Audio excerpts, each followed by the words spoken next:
With me this morning, Republican strategist Doug Heye and Democratic strategist Simon Rosenberg. Simon, first to you. That was the vice president volunteering her opinion on these possible candidates and going right to the issue of abortion. Why?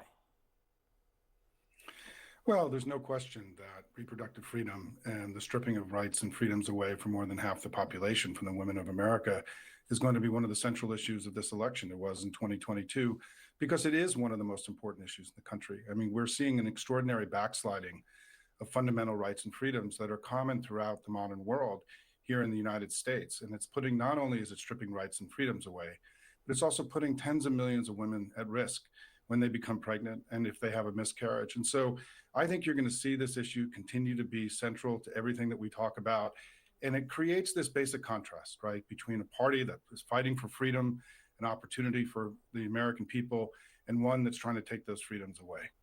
So, Doug, in the Senate, Chuck Schumer apparently this week, the Senate Majority Leader, will try to force a vote on guaranteeing the rights to IVF in vitro fertilization around the country, nationalizing that. A little bit similar to the vote that he tried to have and did not pass, guaranteeing a right to contraception. What do you think Republicans will do in response to this? They didn't deal with the contraception when they thought that was political. Will they take the same tactic here? Well, you'll see some Republicans peel off and support the bill. You'll see most Republicans probably vote against it.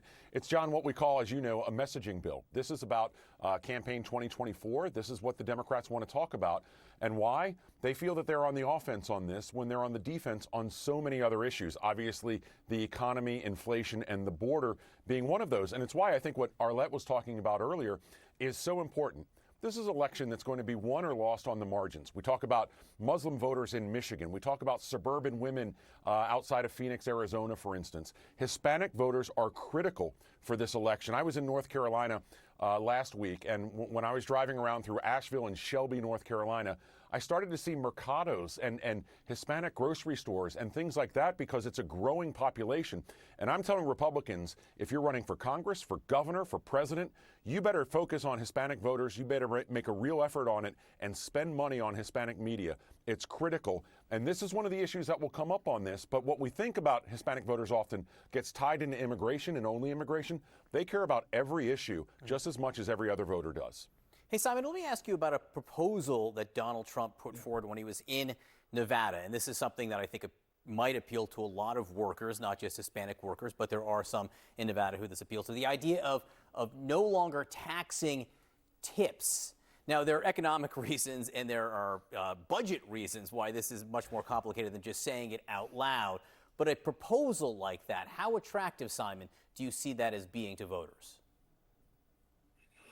I mean, I think of the things that Trump talked about this weekend, and when you think about Hispanic voters or in the Southwest, is that him bringing Joe Arpaio up on stage with him when he was in Phoenix was an extraordinary error. I mean, there is no figure in the Southwestern Latino community who's seen has been more anti-immigrant and anti-Hispanic than Joe Arpaio. And for Trump to have voluntarily brought him up on stage was a reminder to this community about him wanting to affiliate with somebody who terrorized Hispanic families in Phoenix for more than a decade. And I know that there's this belief that Trump is going to break through with Hispanic voters, but what he has to overcome is that he is the most racist, xenophobic figure in our modern politics.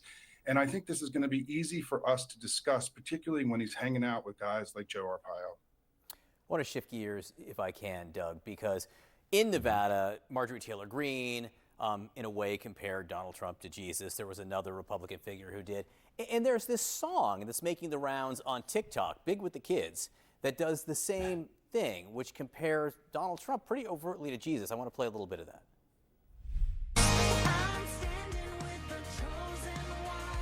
I am the chosen one.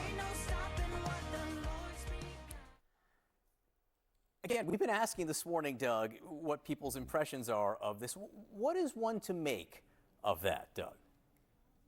Well, clearly it's crazy time, John. There's no doubt about it. But I think Donald Trump benefits from us talking about the crazy time and not then focusing on those other issues that Trump either loses on or can gain from. You know, when we talk about all the weird things that Donald Trump does, you know, and we fact check the 37 lies that he told in a speech, what we're not doing is talking about the issues that everyday Americans care about.